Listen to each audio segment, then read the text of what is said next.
Un mois après sa décision, l'ordonnance de la Cour africaine des droits de l'homme tend à son expiration. Voici les mesures prises par les avocats du président des Générations et Peuples Solidaires Guillaume Kiba-Fori-Soro. Pour plus de détails, après le générique.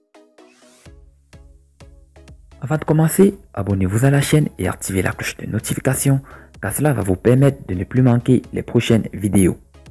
Let's go!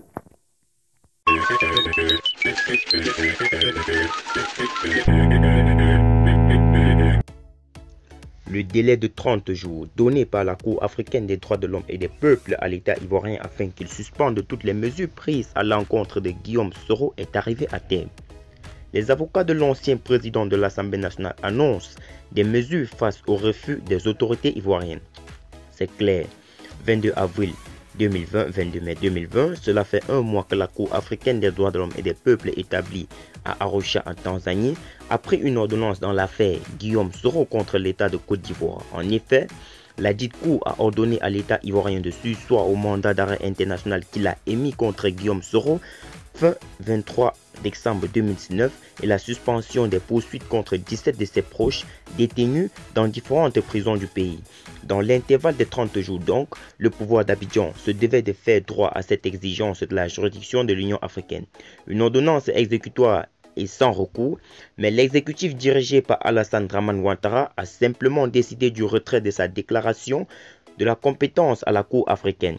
Par ailleurs, le 28 avril 2020, l'ancien président de l'Assemblée nationale est condamné par contumace à 20 ans de prison ferme, 4,5 milliards de francs CFA d'amende et 5 ans de privation de ses droits civiques et politiques pour recel des détournements de deniers publics et blanchissement de capitaux par le tribunal correctionnel d'Abidjan. Ce, malgré les condamnations des ONG nationales et internationales de défense, droits de l'homme, juristes et observateurs, organismes de justice, interpellant l'État sur son devoir de respecter sa signature et sur la reconnaissance de la primauté des lois internationales sur les lois nationales. Maintenant que le régime d'Alassane Dramane Ouattara a relégué au calendrier grec l'ordonnance de la Cour africaine des droits de l'homme et des peuples, que vont faire les avocats de Guillaume Soro? Nous allons faire un communiqué. Ensuite, nous allons écrire à la Cour africaine pour dire que l'ordonnance du 22 avril n'a pas été exécutée et qu'elle doit appliquer les sanctions.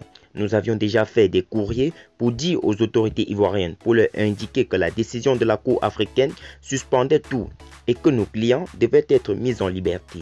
Mais cela n'a pas été suivi, a fait savoir Madame Afoussiata Bamba Lamine le jeudi 21 mai 2020.